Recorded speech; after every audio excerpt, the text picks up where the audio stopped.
What's up, guys, and welcome back for another solo mining episode. And we're gonna be out in the skip today. I really wanted to just completely just tank out a skip and just kind of chill in space for the past few days. But and we're gonna kind of talk about that. My thoughts on like ganking, and I know we've talked about this in the past. It's just I really believe that getting ganked is 100% avoidable. Now, you don't have to do anything special. You don't have to do any crazy tricks in order to avoid being ganked. Nothing really special is required. All the things I've covered on this channel, all the tactics and stuff, they certainly don't hurt. But just watching local and watching D-scan is enough. And also just not putting yourself in unfavorable situations, like being in a very active system that might have a few pod kills and it might have a few minor kills, and then going siege on or using the industrial core on like an orca or something. Those could end badly, right? So we use things like kill boards and websites like that to monitor systems, and also other things like adding known aggressors to a -10 corpse standing, or just your own like contact or whatever. But none of that is actually completely required to stay safe.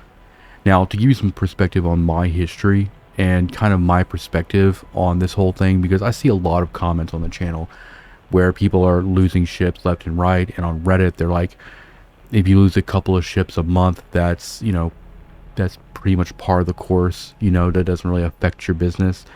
Now, not to be a flex and not to me, anything like that. In my entire mining career, I've only lost 2 mining ships, both of which were in low sec at gates. The first one was a retriever, and I was like days old to the game. I was out, I went to null, mined some crocite, and I was on my way back into high sec, where I was kind of stationed out of, and got caught on a gate. My fault, newbie, didn't know what was going on. That happens.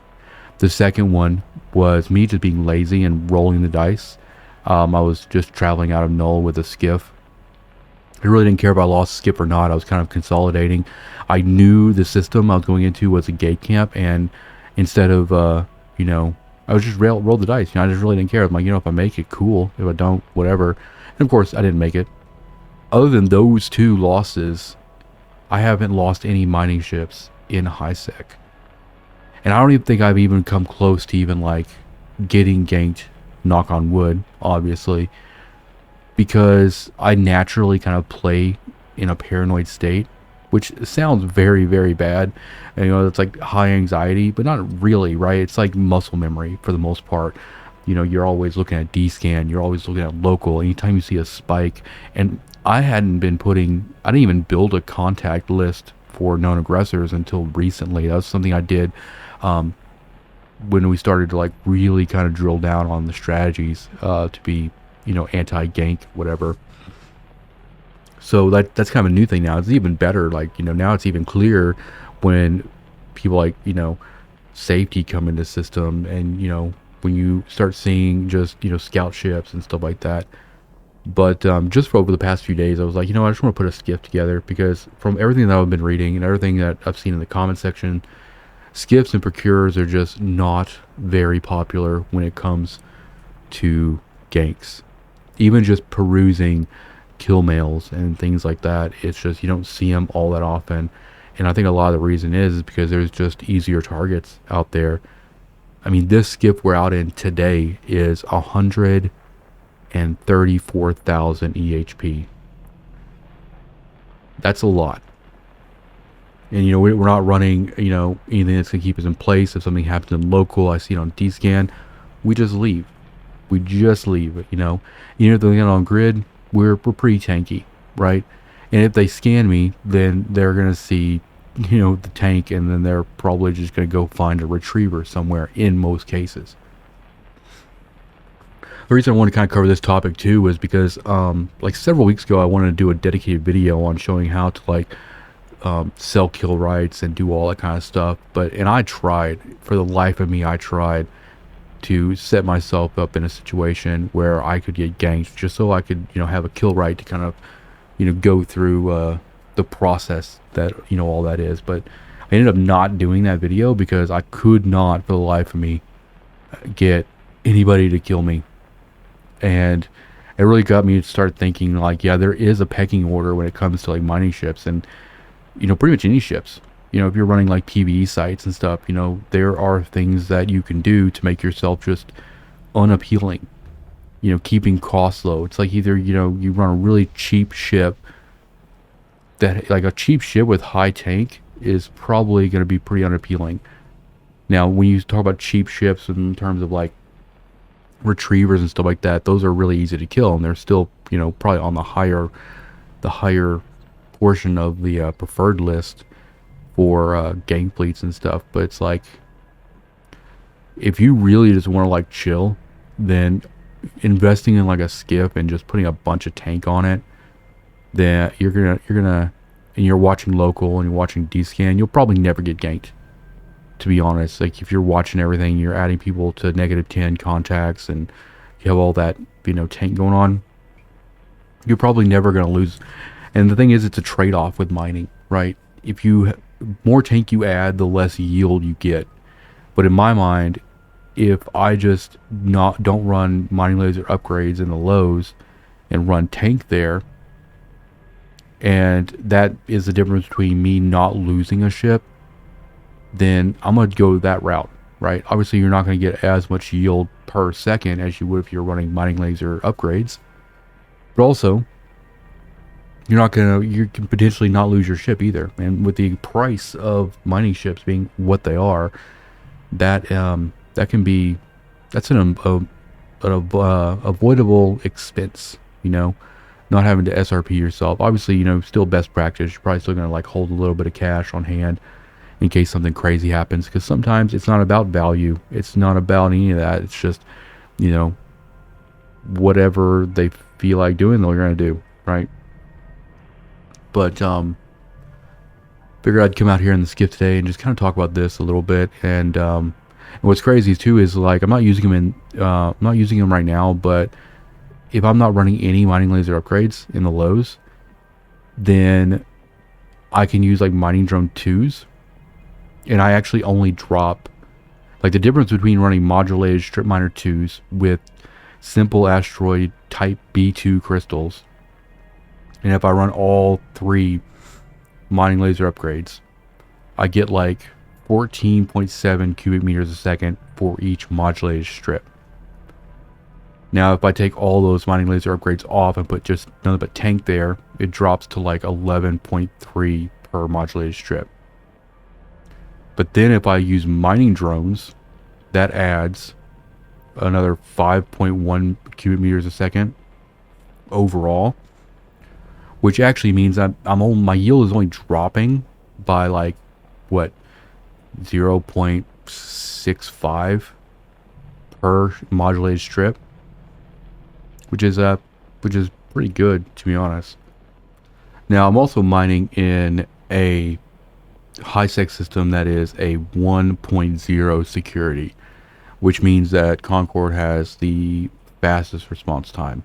Now, obviously, there's other factors at play here, like pre-pulling Concord, or the gank fleet is pulling Concord to a different, area of space before the gank. All that, the last of it goes into play there. But also, what's nice is if you're running and you're mining in a 0.9 or a 1.0 high-sec system, you don't have to have combat drones in your barge or your exhumer or your venture. You're not going to get rats while you're mining. And if you get ganked, those drones aren't going to do anything anyway before either you pop or Concord pops them. So not running combat drones in these high security systems means we can bring the value of our ship down even more. Now, the skiff is already pretty expensive. We're talking 300 million plus, about 330 or so, give or take, But it's like even when I'm carrying crystals, instead of carrying like 45 type B2 crystals, I'll carry like 4. You know, it's like good for a couple of reloads on the modulated strips, and that brings that value down as well. You don't have to carry a full cargo of crystals, and that's why I've been mining in really high. If I'm going to be in high sec, then I'm going to be in the highest sec so that I can have the fastest Conquer response time if I need it. But also, it puts you in a situation that other people who are looking to gank miners have to also evaluate. If they come up on me and they scan me and they see a skiff that's mining in a 1.0 high sec system and has 134,000 EHP, that's the response time is going to be the fastest for Concord, and that's a lot of tank to go through. Yeah, you know, they can commit a lot of catalysts, and I've talked about this in other videos too. It's like if they're going to bring in, if they want to kill you, they'll bring enough to kill you, but make them commit more to that gank. You know, just to have them commit more to it, or they're just going to like completely pass you by.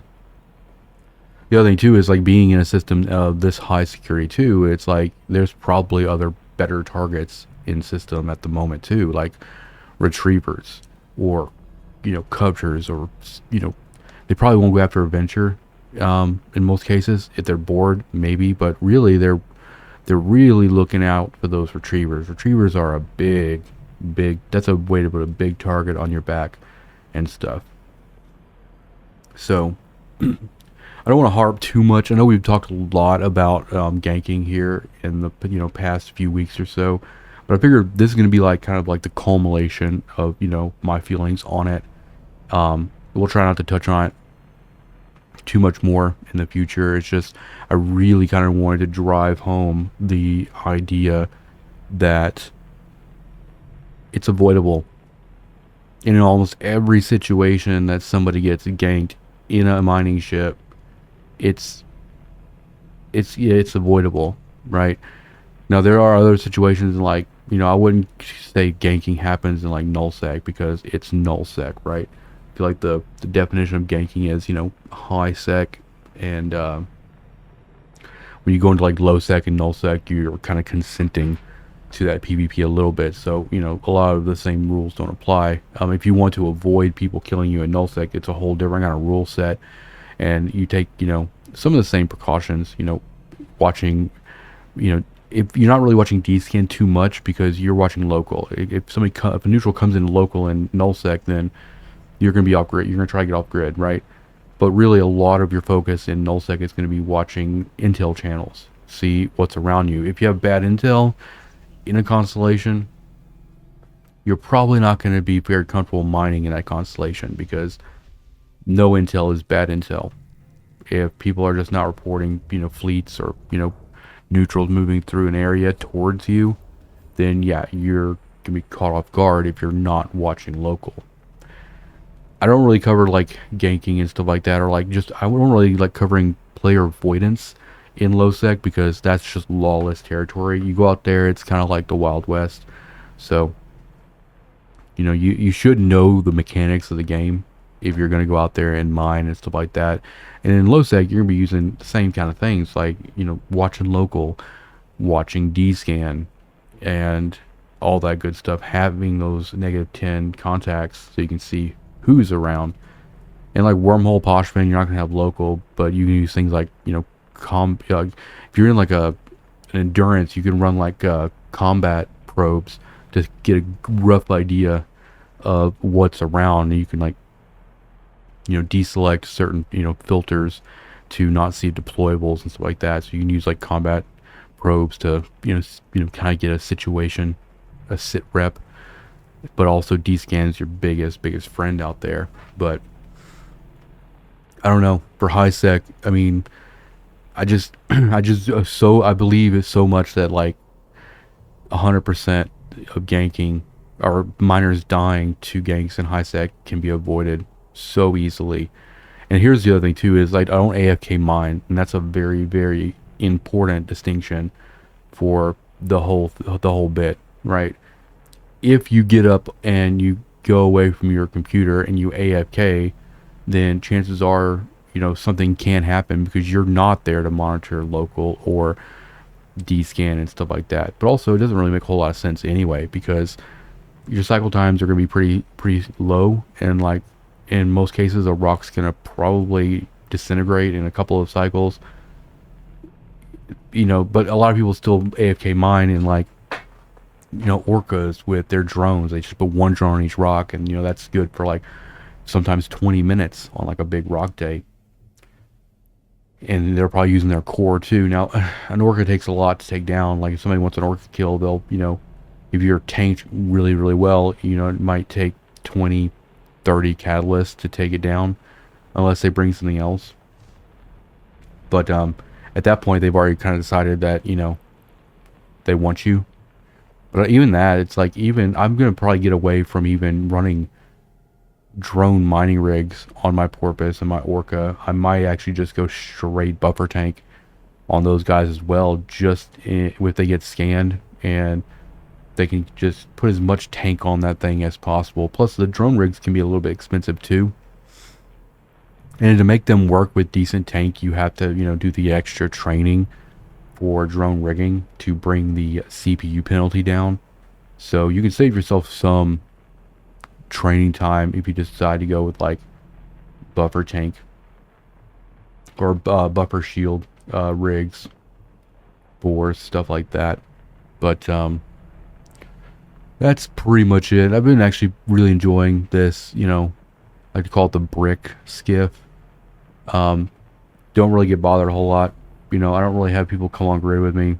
Even if they did and they scanned me, that's all the information you need is just to leave at that point, right?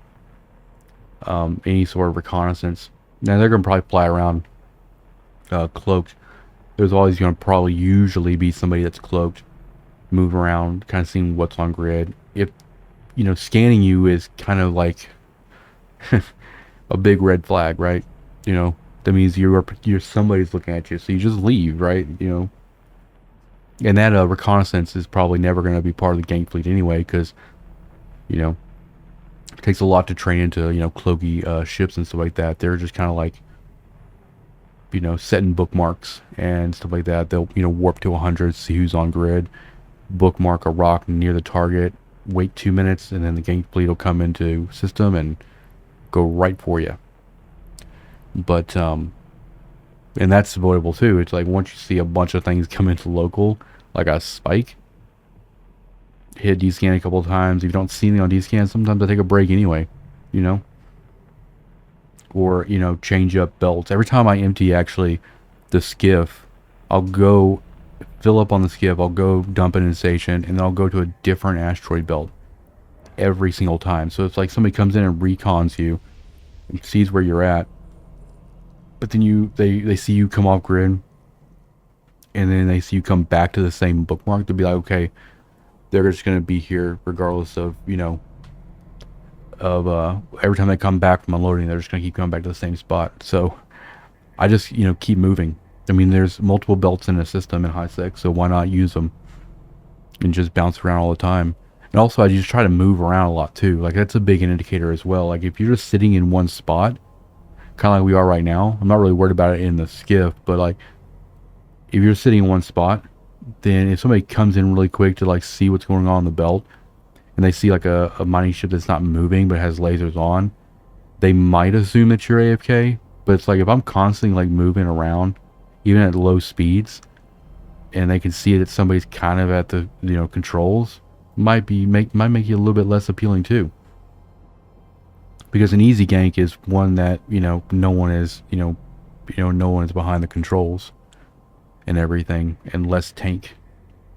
I pretty much gotten away from just like going full max yield on pretty much anything. I think if I was in nullsec doing like Merc, I'd probably do like my max yield there, because it's a lot more safer to mine in nullsec anyway, because you have intel, and most of the time when I'm mining in nullsec, there's nobody in local. So if anything pops into local that's not blue, I just leave. It's very, very easy. Which, I guess on the topic of, nullsec, now that the Equinox changes have come through, I'm hoping a lot of the transfers of SAW start to happen and things kind of start to get moving in nullsec. And the plan is to try to like move the whole road show back out to null for a little bit, or kind of see what's possible out there, just to like play around with the new anomalies which have been kind of tinkered with by CCP, but also just to kind of show more safer, high profile or high value mining, because we've been in high sec for a while. I mean, my industry tune will probably stay here and continue doing that, but in terms of like this tune, we'll probably if we are given an opportunity, we'll probably actually liquidate all of our assets here and jump out to null and kind of set about there. It might take a little bit. I might not sell everything here either. I might just like take the tune out to nullsec and then or buy everything in GJ that I need, and then take and then contract it out to nullsec, and then we'll wait for it to show up and then start doing content out there. But I've been wanting to go back to nullsec for a while. It's just we've been waiting for the whole Equinox debacle to kind of like iron itself out, which the patch is still pretty new. I mean, it came out yesterday, so we'll see how everything kind of progresses on that. But I did end up a couple days ago, actually, I think Sunday, I consolidated everything. I was operating in multiple systems for solo mining, and kind of everything was spread out, but I ended up just kind of taking a couple hours and moving everything to like the same system, so that if and when we're able to go back to nullsec, or if we decide to go into wormhole or whatever the case may be, everything's kind of in a centralized location. And it's been since I haven't done a whole lot of mining this week. Today's probably the most mining I've done since I kind of messed with all the logistics and everything, and just kind of doing a little bit of admin on the back end. We've focusing a lot on my product discovery, trying to get all those tunes kind of caught up. I got several Marshall BPCs that are close to being earned and things like that. I was cleaning up a lot on the main, and just doing some housekeeping and everything. But that's kind of like that's kind of normal for me. It's like every month or so I'll try to like clean everything up. I'm very minimalistic when it comes to Eve. I don't have a bunch of assets all over the place. There have been times in the past where in like nullsec and stuff, I've kind of let everything get out of control a little bit, and it just gives me anxiety. And just like with like the solo mining stuff, we had stuff in like all these different systems, and depending on what we needed to do, we were jump cloning, and that was kind of getting on my nerves a little bit. So that was a big motivation of actually kind of getting everything downsized and stuff like that. But have been focusing a lot on industry lately, which is fine. And pretty much all the mining I've been doing in high sec has been just focused on trit, because the way I see it is I can just mine trit, like a ton of Veldspar and just a ton of trit, and then if I need anything like isogen or whatever, I can just take all the trit or the whatever I don't need and sell it towards the materials I do need. And it just makes it a little bit more convenient than going after like kernite and low sec, or hunting down rare ore sites. I still like doing rare ore sites just because I think it's good representation for anybody watching the series, to see kind of like all the different options they have. But I think sustainability in terms of mining really comes down to just like repetitiveness. It's like if you were in high sec, then the best thing you can be mining is just like the Plag and Veldspar and stuff like that, and stock that stuff up. Just like if you're in nullsec, the best things to mine out there is Merc and probably Bistot. You can get some Omber and stuff out there too, in certain sites, and like Crocite. Going after that stuff. It's like when you're really doing well in terms of mining, it's repetitive. It's kind of the same thing with everything really, and even PvE. When I was doing nothing but DD sites, and that's all I was doing, it's like, yeah, every day I was logging in and doing 7, 8, 10 of 10s, or I was doing havens and sanctums, and it's like, when you find something that works for you, and that's, high, ISK per hour, or it can be sustained over many, many days, if not months, then yeah, you're going to end up doing the same thing over and over, because like, if it's not broke, don't fix it. So you shouldn't really be, and a lot of the reasons we bounce around and do a lot of different activities is mainly for representation for the series, and allow people to see what all you can do in terms of mining. But to be honest, like, a day in the life, if I was to record what I did every single day in terms of mining for a month in HiSec, it would be the same thing. And we did have like kind of a stint of that for a while, like, when we were running in the Mackinac every single day, doing the same thing every day. The reason why is because it was working for us. It was a great ship. It was chill. We had plenty of success with that, and we just kept doing it. There was really no reason to change our daily operations because what we were doing was working. I think when you get antsy and you want to try new things, it's great. There's a ship for that. If I, get the itch to go into a wormhole, then, I'm gonna either probably gonna dust off the endurance and go in there and do that. Is that sustainable? Probably not. Or if I want to go to Poshfin, I'll, take one of the expedition frigates in there and, grab some abyssal ore. But it's probably not something I'm doing every single day, right? Because in most cases, as long as your lasers are on, you're making cash, Might not be a lot, but it's something. And so, in terms of HiSec mining, just having a good old trusty Mackinac, or a crazy tanked skiff like we're in tonight, go out there and just mining Beltspar, like that's, you're doing all right. And even if I was in nullsec and I was doing like, ore out there, probably gonna be in a procure or a skiff, because the skiff can do all right against the rats out there. Obviously, if you have like a capital rat come in, then you gotta get off grid. Procure's a little bit faster getting off grid in those situations, but same thing. So the narrative and what we do in solo mining as a series might change a little bit, because we do want to like give an accurate representation of what a day in life, over the course of many, many days looks like for an industrialist, for a miner. And so, yeah, in most cases, you're not gonna like, especially in the beginning of the series. When I first started solo mining, it was actually planned as a 10 episode series.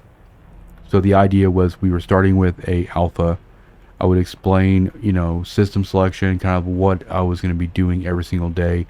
And then at episode 9 is when we would get Omega. And then the last episode of the series, I would do the full breakdown, which is what we did. But I wasn't actually, recording an episode every single day for those 30, 35 plus days. Because at the time I was like, that's very repetitive and no one's going to watch that. Now, I do have people that, have started watching solo mining and they love the beginning parts. And then when we get past like level 10, when the series was supposed to end and it ended, we actually didn't do, there's a lot of time that went in between like episode 10 and 11 where people wanted me to kind of like revive and like keep going with it. It was at that point that we just started doing a bunch of different stuff in mining solo. So that's when you started seeing all the different mining ships and all the different, places you could do mining at, and, all the tactics and stuff like that. But I think we're probably going to get back to a situation that really shows what it's like to set a goal, and it might be repetitive, but it's all very intentional to like give good representation of kind of what the career is like. So I don't know what that goal will be.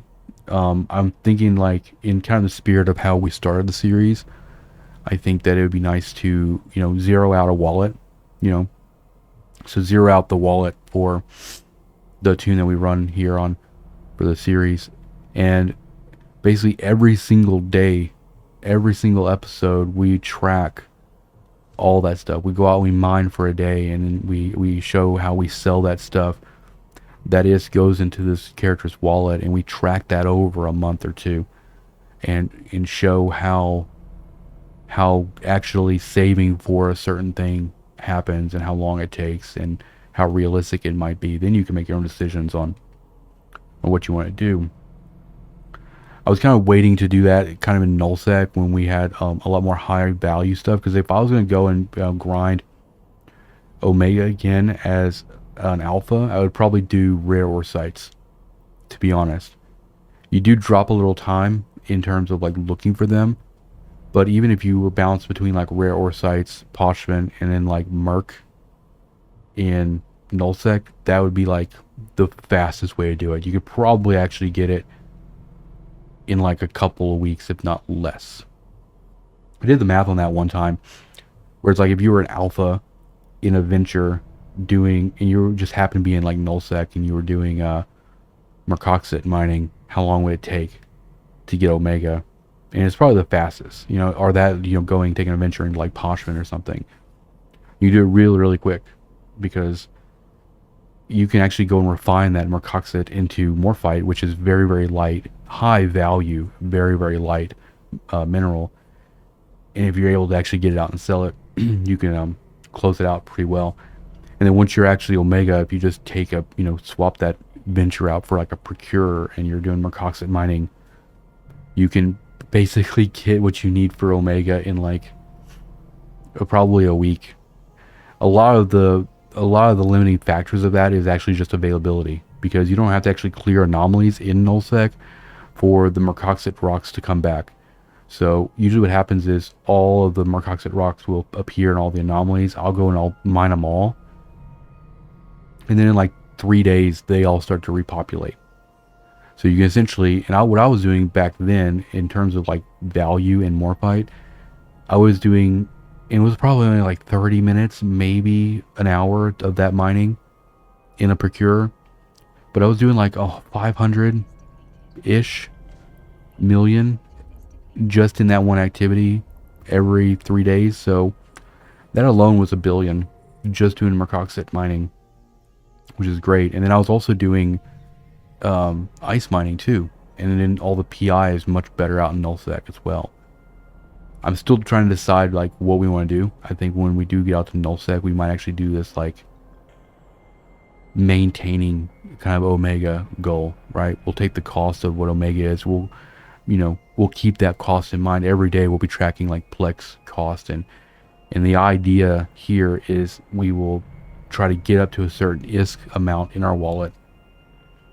And then at the 30-day mark, I'll basically just send all that ISK to the main or whatever, and which will simulate us, paying for Omega. And then we do it again. And the idea is that we would never actually completely, gut our wallet. We'd be doing enough in a month's time that we would pay for Omega by paying my main, and the leftover, the residual ISK, would start to compound. And then you start to get a really good idea of how you can sustain yourself.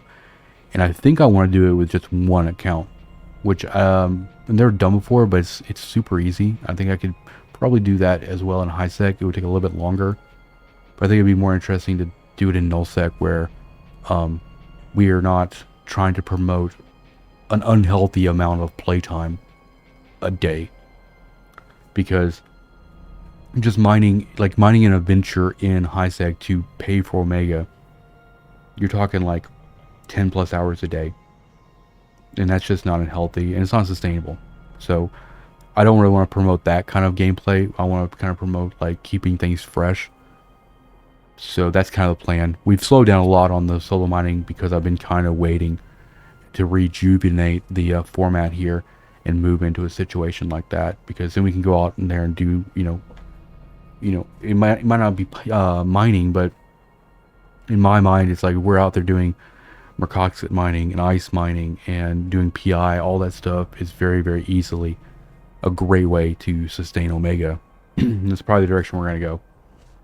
Is this series will become, well, it'll still retain all of its, information and tips and knowledge, and I'll answer questions that are left on the channel. But overall, the overall arc moving forward is going to be maintaining Omega, and seeing how our profit margins are, not just over a month, but potentially over like 12 months, starting from a certain point, and just meticulously tracking everything that we're doing and document it. Yeah, it's going to be repetitive, but I think it's going to be highly educational. It's going to be very valuable. So if you guys like that idea, that's kind of the direction I'm leaning. And we're going to try to start, that, in the next few episodes, hopefully. Depends on if I can secure like a good nullsec opportunity for it to, kind of, blossom and kind of allow us to do that. But it's going to be pretty much just for this episode. I really appreciate you guys for watching me hang out here in the skip and listen to me talk about ganking and, all that kind of good stuff. And I mean, it's stuff that miners always have to like worry about.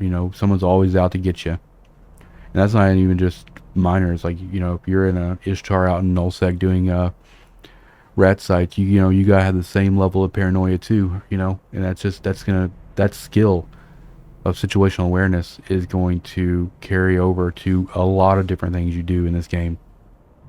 So it's very valuable to kind of just get used to it from the beginning. But anyway, thank you guys for watching. Check out the Patreon. We got a lot of exclusive content coming on Patreon. I just recently added the Eve Sheets reference file, so all those spreadsheets you see me using on the channel, all that stuff's going to be available to members on there. If you're interested in like the Eve client switcher that I use when I'm running multiple accounts, I got that on there as a free post. Or the software that you can use to quickly copy all of your UI and your settings and stuff. It's all on there. My overview files on there. We've got kill mail review videos that are going up on there. A bunch of stuff. I'm trying to add a lot of interesting stuff over on Patreon. So that link is in the description, obviously. But hit the like button. Make sure you're subscribed. I'll see you guys in the next one.